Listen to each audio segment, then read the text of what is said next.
ఒకప్పుడు ఆడపిల్ల పుడితేనే భయపడేవాళ్ళు. ఇప్పుడు ఆ ఆడపిల్ల పుట్టిన తర్వాత ఎదుగుతూ, ఎదుగుతూ ఉంటే ఆ పిల్లని చూసి భయపడుతున్నారు. ఈ సమాజం ఏ విధంగా మూడో కన్ను వేస్తుందా? ఆ పిల్లల్ని పెంచటం ఎలాగా? ఒకవేళ అంత జాగ్రత్తగా పెంచినా ఎవరో ఒకళ్ళు ట్రాప్ చేయకుండా ఉండరు. ఏదో ఒకటి జరగకుండా ఉండదు అనే భయం తల్లిదండ్రుల్లో కలుగుతోందా అంటే అవుననే చెప్తారు. ఎలా అంటే నేను ఇప్పుడు చెప్పే ఈ సంఘటన ద్వారా.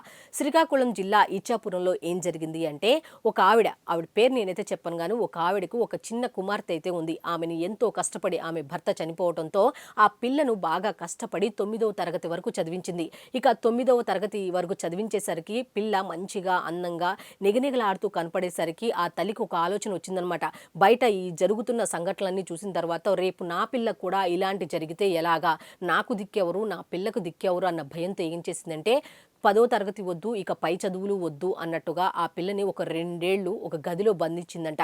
అంతేకాకుండా లైట్లు గూడా లేకుండా, కనీసం వెలుగు గూడా లేకుండా ఆ తల్లి అక్కడే ఉండేది, ఆ పిల్ల కూడా అక్కడే ఉండేదట. అయితే చుట్టుపక్కన వాళ్ళు ఏంటి నీ కూతురు కనిపించట్లేదంటే వాళ్ళని ఏదో ఒక రకంగా తిట్టి, లేకపోతే వాళ్ళకి రకరకాలుగా ఏదో మాటలు చెప్పి ఆవిడ బయటికెళ్ళిపోయేదట. అయితే ఆమె బయటికి వెళ్లి తిరిగి వచ్చేదాకా కూడా ఆ పిల్ల ఆ చీకటి కూపంలోనే మగ్గేదట. ఇక అక్కడ అంతా గమనిస్తున్న స్థానికులు, అధికారులకు సమాచారం ఇవ్వటంతో అధికారులు అక్కడికి వచ్చి ఆమెకు నచ్చచెప్పి ఇటువంటి ఏమి జరగదమ్మా, బయట ఏమి జరగదు. మేము నీకు భరోసా ఇస్తాము అని చెప్పి ఆ పిల్లకి ఒక సురక్షిత ప్రాంతానికి తరలించి అక్కడ చదివిస్తున్నారట.